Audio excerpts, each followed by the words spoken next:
Couple of notes. 3 things that I should have included in other videos or just want to make clear. 1. When I talk about dominant culture or majority populations, I mean just that. However, that doesn't mean that there aren't others. A city in Costa Rica dominated by halflings may have prosperous goblin merchants. There are dwarven districts in elven cities and elven districts in dwarven cities. There could be a good Spijsgrond restaurant, a land dominated primarily by tabaxi, and that restaurant could be in the middle of Shenzhen.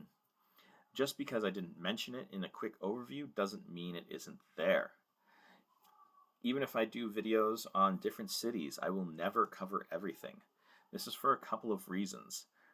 I want players to be surprised, and you want to have a little flair of something put in there to treat your players.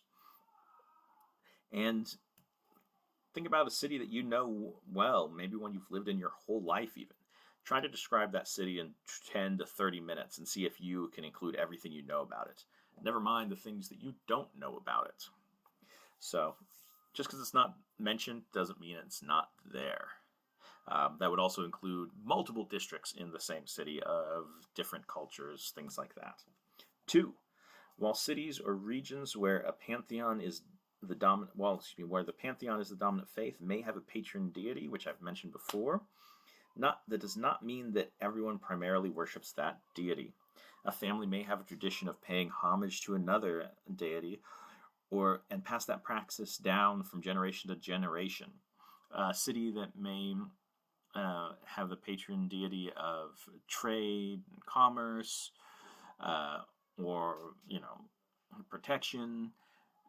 There may be a family of artists that pay homage to the deity of creation and art, and that's their family's patron deity.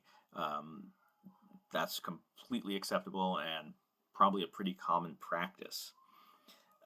Think about it about any holiday. Lots of families celebrate the same holidays. Very rarely do all those families celebrate that holiday in the same way. 3. The ecology of the planet changed with the departure of giants and dragons. Without these beings to contend with, others flourished. It is much more common nowadays to run across a manticore or a rock on Ethelkar, as they lack the competition. Krakens have more easily spread across the oceans without dragon turtles to fight. A lich that doesn't have to contend with a dragon or a giant for territory can focus on other things. These are just a few examples, but should give you an idea of how the absence of giants and dragons have affected Ethelkar outside of the geopolitical structures they had built.